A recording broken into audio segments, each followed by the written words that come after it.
Welcome to the global edition of the Ned Group Investments Quarterly Highlights, where we profile some of the interesting takeouts from our recent fund manager workshop with our global best-of-breed managers.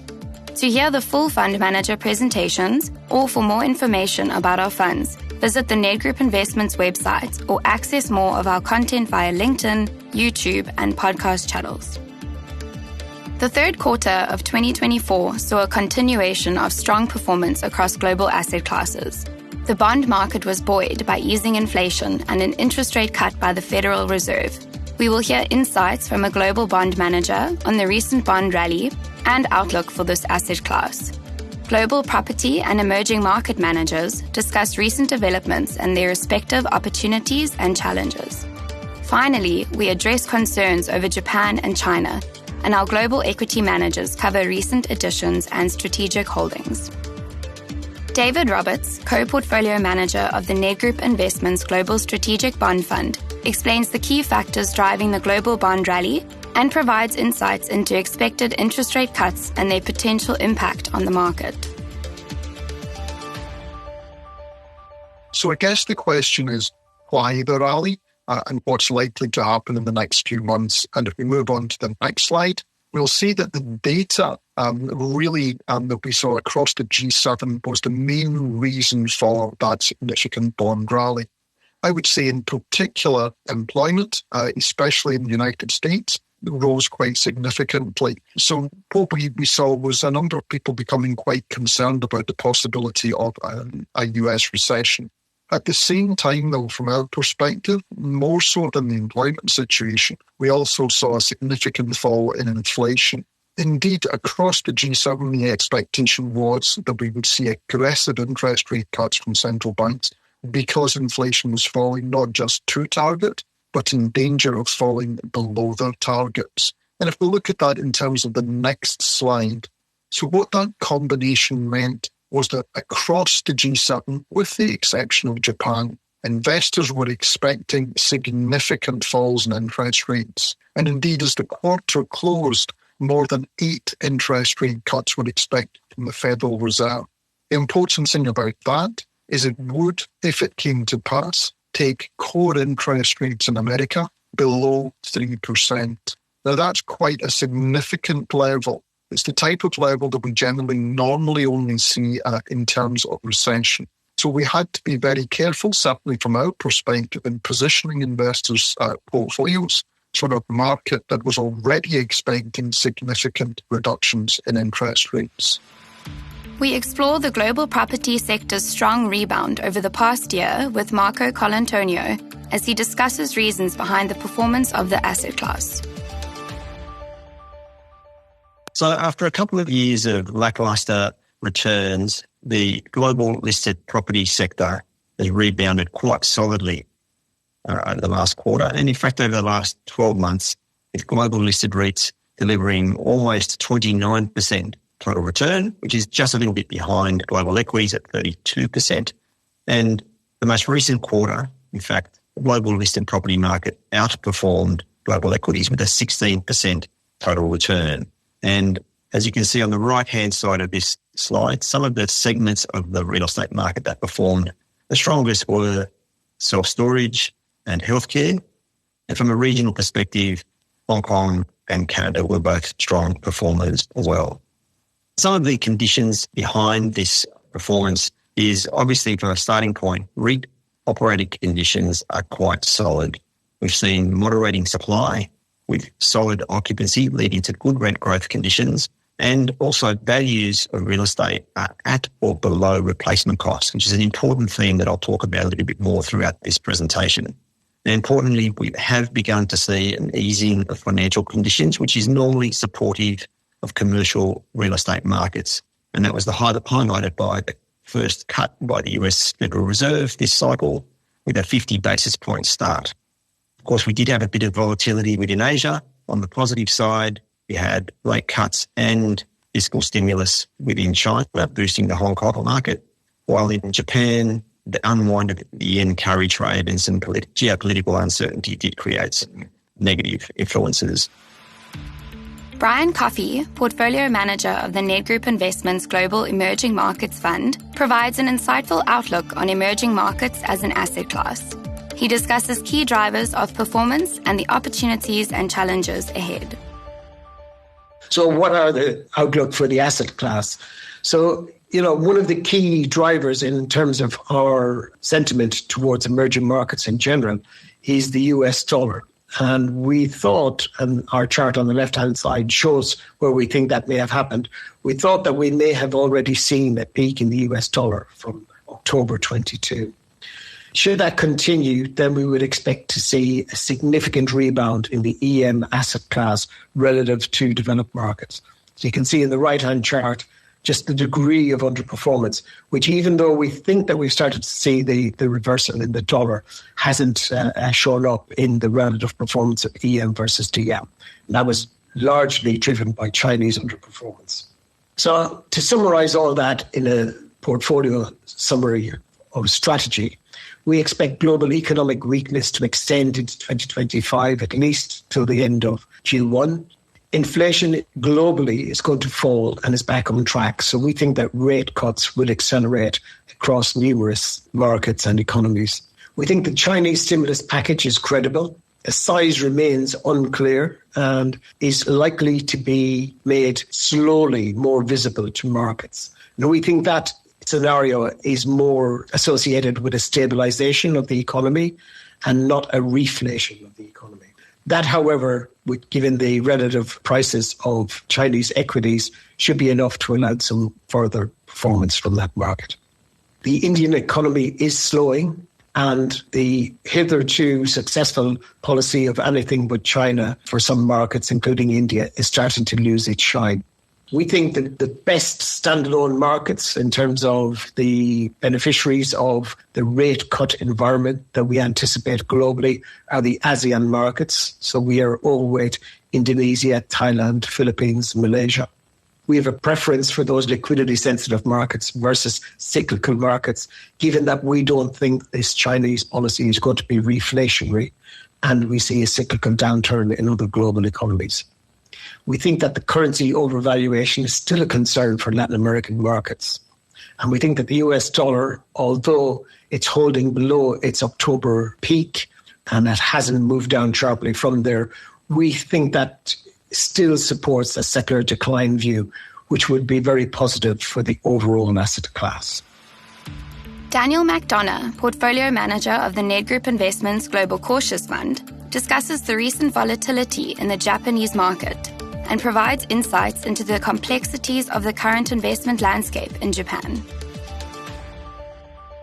So we've seen that the markets posted healthy absolute return numbers for the quarter, but that doesn't tell the whole story.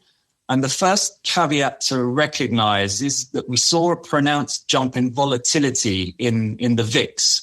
That's commonly referred to as the fear index in August, which reached levels only seen a handful of times in the past 20 years. And that suggests that not all is entirely rosy in the investment garden. And the immediate cause of this volatility spike was Japan, which in early August suffered its largest one-day fall in several decades, when the Nikkei was down over 12% over the course of a couple of trading days. And there are several reasons driving that. Part of it was a response to the increase in interest rates announced by the Bank of Japan, and that had repercussions on the classic yen carry trade, where you borrow in a currency with low interest rates and buy higher interest rate investments in another currency. And another contributor was the fear that the recent yen strength would damage the ability of Japanese exporters to maintain their desired growth trajectory as they become less competitive in international markets due to the currency. And the fact that Japanese equity markets have performed well in recent times might also have encouraged some profit-taking here to occur. So several factors were at play there. And despite the fact the market recovered its losses quite quickly, the volatility does imply that any bull story on Japan is not without its complications. Daniel also shares the outlook for the Chinese economy and the broader challenges affecting investor confidence. So if we turn to China, can global markets rely on Chinese growth to provide a good foundation for optimism going forward? Well, we saw a big rally in the equity market in China at the end of the quarter on news that the government stimulus package would be unleashed. Measures in that included a reduction in the reserve rate requirements for local banks, an effort to try and lend to state-owned enterprises to buy unsold property in an effort to clear that inventory that's been overhanging the market, and the establishment of a fund for brokers and insurance companies to try and help support the stock market. But the scale of that stimulus is only necessary because all is not well there either. We've seen that Chinese consumers are still feeling the negative after effects of a classic property bubble deflating following a residential construction boom, and that's really weighed quite heavily on consumer sentiment. And we can see on this chart here that the decline in the number of housing starts that China has experienced since the peak of the property market has been marked. What the graph also shows is a comparison to the post-housing bubble experience that the US and Spain had back in 2006, which suggests that Chinese housing starts may still have further to fall from here. And the toll this has taken on property prices is easy to observe on this graph. Again, based on the experience of the US back in the mid-2000s, there might be more to come for China too. And that's why the government has decided to step in. But whether that will be enough to turn the tide on consumer sentiment or not is uncertain. Chinese malaise goes deeper than simply the property market correction. Deflationary pressures are more widespread in the economy than the authorities would like, and they're not just confined to the property sector. There's also varying degrees of nervousness inspired by the deglobalization trends that we've seen and the tendency of entrepreneurs and business leaders to spontaneously fall foul of the authorities. So our sense that there is no quick fix that can solve all of these issues at once. And finally, there was the potential for escalating tensions in the Middle East, which caused the oil price to reawaken at the end of the quarter. And that's just further evidence that there are a variety of issues out there that may put a strain on investor confidence going forward. So in conclusion, we'd say that headline figures on asset class returns suggest that all is well with the world, but double-digit returns on equities and bonds over the past year may not be reproduced going forward.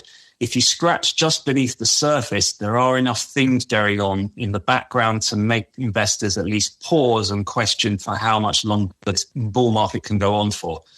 So we remain defensively positioned as a response to those challenges, which we note are combined with elevated valuation levels, and they are likely to prove unforgiving if any disappointments do emerge. Mike Moore, portfolio manager of the Ned Group Investments Global Equity Fund, discusses recent strategic investments in the software sector.